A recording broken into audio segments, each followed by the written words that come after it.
The Hillsborough police match commander has made an emotional apology to the families of the victims, telling them, "It's now dawned on me what it means to you." David Duckenfield also said he had to seek medical help after being unable to bear the word Hillsborough. The former chief superintendent was in charge on the day of the disaster which led to the deaths of 96 football fans. He said he had buried his head in the sand but now wanted to tell the truth.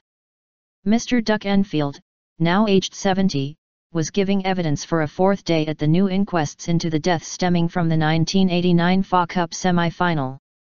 Some relatives of the Liverpool fans who died were in tears as the retired officer spoke, while others walked out of the courtroom in Warrington, Cheshire. Earlier this week, he agreed he was incompetent and that his mistakes and oversight had contributed to the disaster.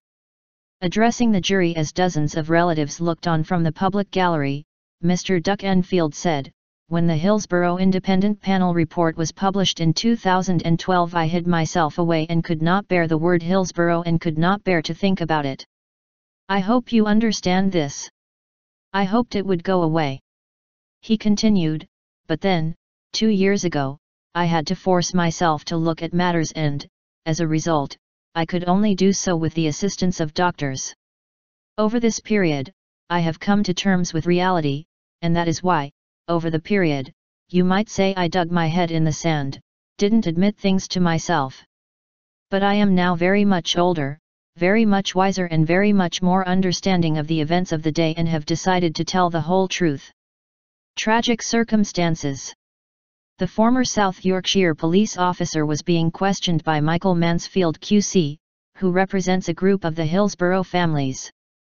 Mr. Duckenfield said he had watched a video of families saying goodbye to their loved ones on a gymnasium floor. He described it as the most moving thing I've ever seen. "For the first time, I have seen what it means to a mother to lose a loved one. Not only in these tragic circumstances, but to have to say their goodbyes so unexpectedly in a gymnasium, on a dirty floor, cuddling that person tearfully, and you can't share with that person your grief, your sorrow, and your sadness. It struck me that if it was my child or grandchild, I would have hoped there could have been some more privacy, some more care, and some more support, because there must be nothing more undignified. To the families, I say this: I'm terribly sorry. It's now dawned on me what it means to you and I'm dreadfully sorry."